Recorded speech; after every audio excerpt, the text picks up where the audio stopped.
And I had like opportunity and plans, to do things that I kept on hold for years because I knew like I don't want to start something and then suddenly I have to stop because I need to train. It's not gonna it's not gonna be good.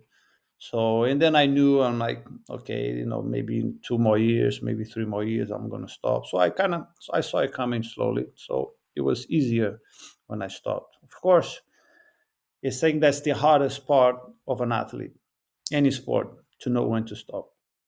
Because what do you do after? I mean, something you've been dedicating for 20 years. Suddenly you have to stop. Now what?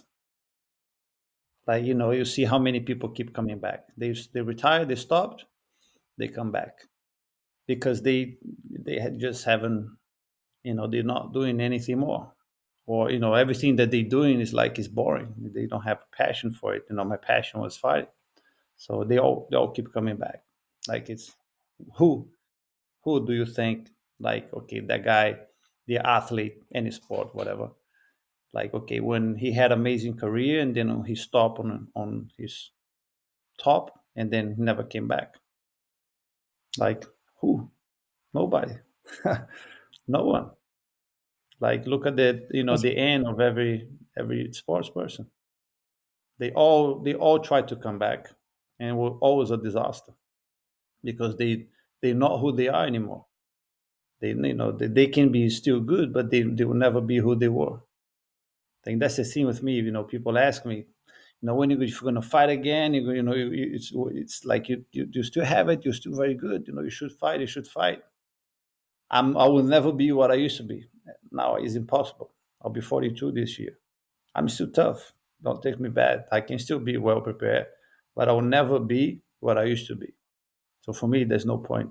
Zero. Like if I can't be what I used to be, why should I compete again? Why?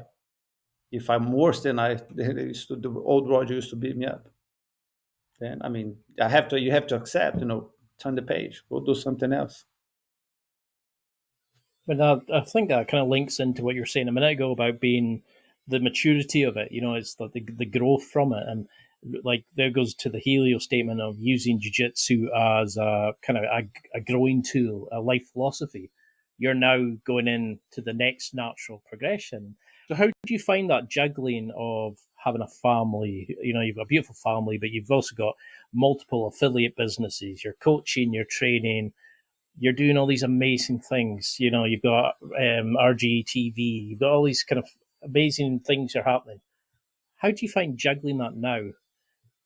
Do you struggle with it, or does the pressure from competing help you in this sense? No, I think it's now it's different projects. You try to build and create new things. Before was like I'm trying to build myself, my skills as a fighter, as a competitor.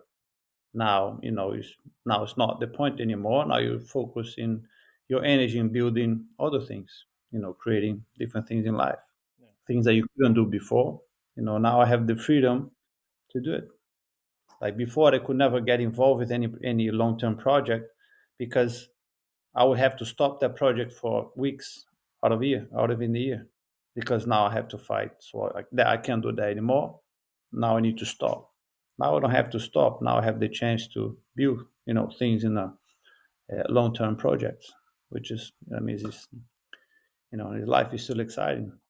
I started my academy very young, so when I retired, I already had my academy. I think people that never opened the academy suddenly they stop competing, and then now what?